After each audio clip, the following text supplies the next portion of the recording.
You tell me, what do you think some of the reasons are agents don't build a team? What do you think they are? Come on, you know what they are. Yes. Pride. I can do it better, right? They're not gonna have the same work ethic as me. Absolutely. Ego, pride. What else? Fear. Fear. What type of fear? Fear of not being able to afford it. Oh my fear of God. not knowing what you're doing. I don't have 3 months in reserve, Dave. I can't hire an administrative assistant, right? Oh my, what if I just screw it up? And now I'm not just screwing up my family. Now I'm screwing up someone else's family. What else? Absolutely. Yeah. Self-doubt. Self-doubt. Am I ready? I don't think I'm ready yet. I'm not there. I did 20 million last year, but I'm not there. The time Yeah. it takes to hire, Say it again. the time it takes to hire. Has anybody been witnessing how long it takes me to hire a team leader? Yes, Maybe. yes. Yeah, sorry. So I'm just gonna bring you up to speed. I've done close to 60 KPAs in the last 3 months. I still don't have a team leader. I have candidates. 60. 60. Does everybody understand this number? You guys remember this, the bigger the pool, the higher the talent. If you interview one person, you're limiting yourself. You think, oh my God, this is the best person in the world. And there, once you interview 10, you find someone who's better.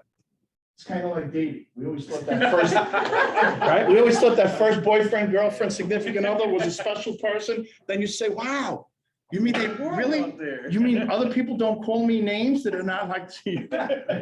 You realize there's nicer people out there, right? Everything always goes back to dating for some reason. I don't know why. The best lesson in life is you got to date. All right, so Very yeah, they're not if you're married anymore.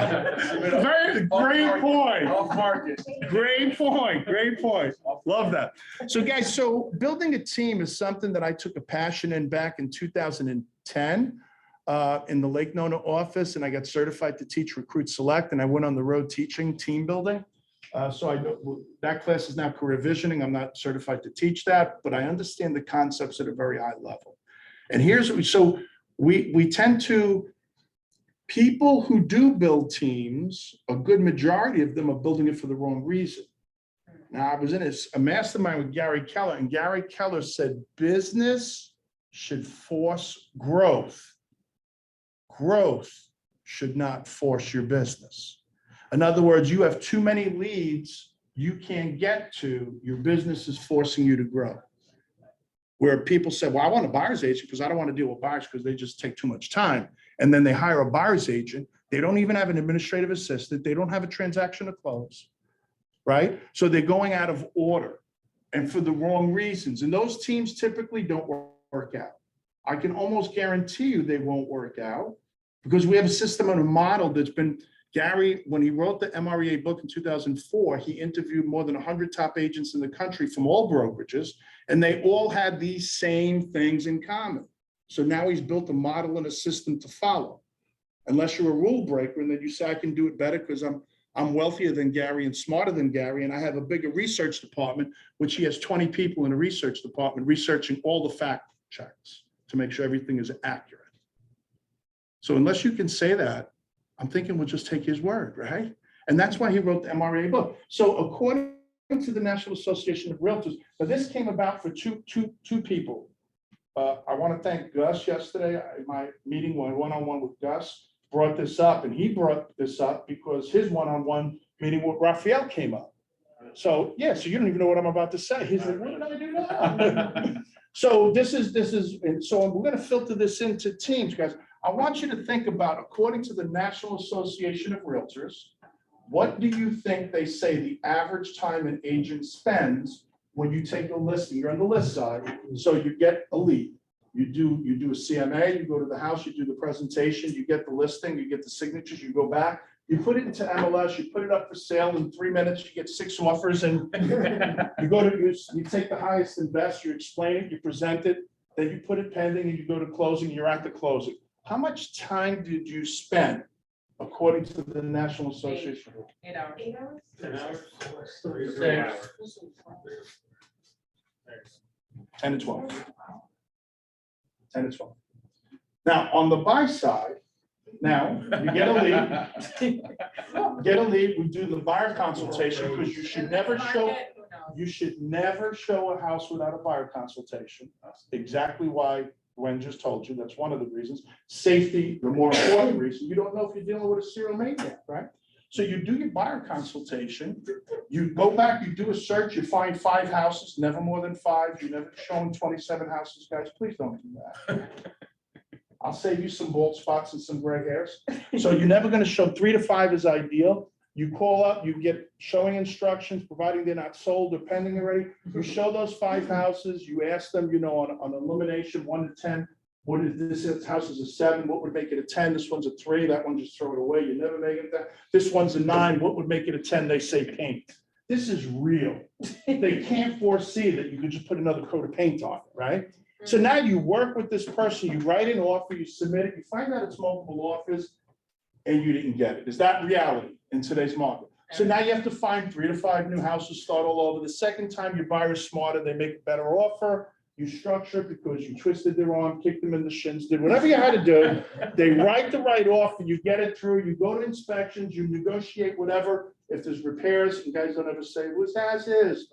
There's always repairs, even on as is. And I don't encourage repairs. I always encourage cash reduction, a price reduction. You don't want to do repairs ever unless it's a matter of mortgage, like WDO, something like that.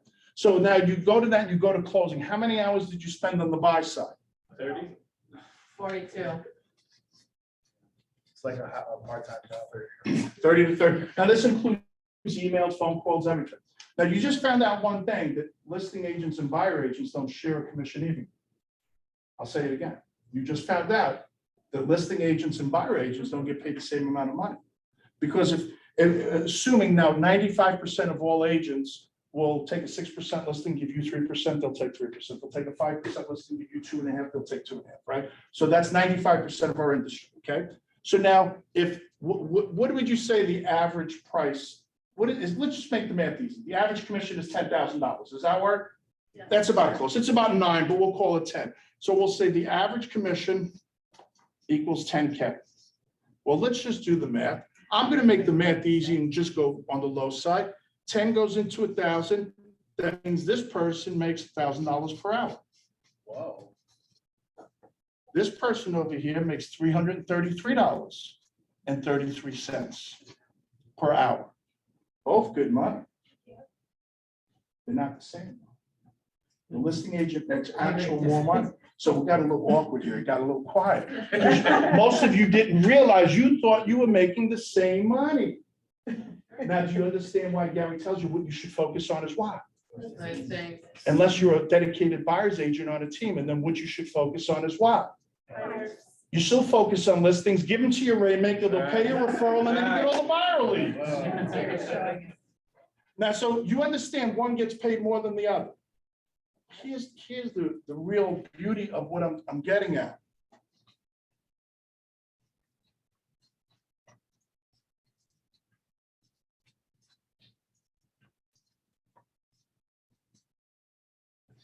How much does an admin make? 15 to 20. $1 per hour. If you're building a team and I outsource the listings, I just said, I don't want to make $1,000 an hour. I like $15 an hour. Is that a good business move? No.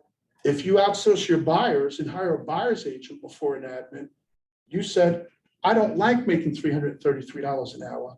I like making $15 to $20 an hour.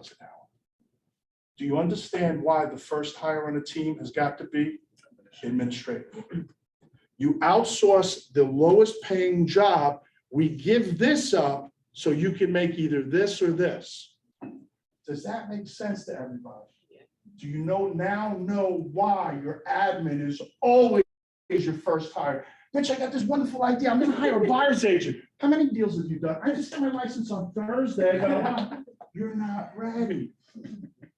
And then you've got agents that are in real estate that did 25, 30 units last year, and they don't want to get an admin because they say, I can't afford it. And here's what I'm going to tell you. You can't afford not to get an admin. Because the admin does 60% of our job. How much? 60% on a 40-hour work week, that's 24 hours.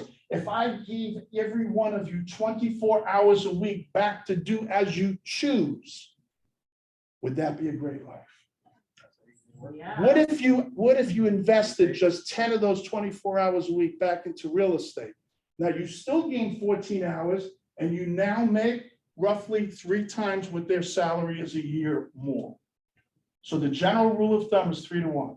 So if this person's making 30,000 a year, ballpark, 3 to 1 means I will make $90,000 or more a year more and work 14 hours a week less. Does everybody understand? See, this is something in school they didn't teach us because this is the 8th wonder of the world. Leverage. Guys, leverage. If you don't understand leverage, you need to understand this concept. Now, if I can show you a job that pays more than all 3 up there, would you be interested in that? As a higher hourly wage? Yes. In our business, there's one that's higher. Does anybody know what it is? Don't open your mouth because you know the answer. What, investing? Profit share? Nope. Who's from out of state? What state are you from? Wisconsin. Wisconsin, okay. New York? So you're from Wisconsin. Do you know anybody in the state of Wisconsin? Yeah, Do you lead generate to the state of Wisconsin? not normally, no. Okay, we're gonna change that today. Yeah. You start lead generating to Wisconsin. You're not licensed there, I'm assuming. No. Okay, so you get a person over there, your next door neighbor, person you went to college with, dorm roommate, ex-boyfriend, ex-friend, it doesn't really matter. And that person says, oh my God, I'm looking to sell my house. I'm looking to sell my house. And you say, wonderful. What I'd like to do is set up and get an agent for you, a luxury agent that's going to take care of your needs over there. We'll set up an appointment and I'll take care of you from here on in. And the person, because you have a rapport and trust with them, what do they say? Great, They say, fantastic. So now, how long is that phone call, Regina? depends on the person, 10, 20 minutes. Okay, 10 to 20 minutes. So I'm going to take your bigger number, 20 minutes. That's 1/3 of an hour. How much is an average commission? 10,000. 10,000. How much is an average referral? 25. 25%. 2005. You get $2,500 for working 1/3 of an hour.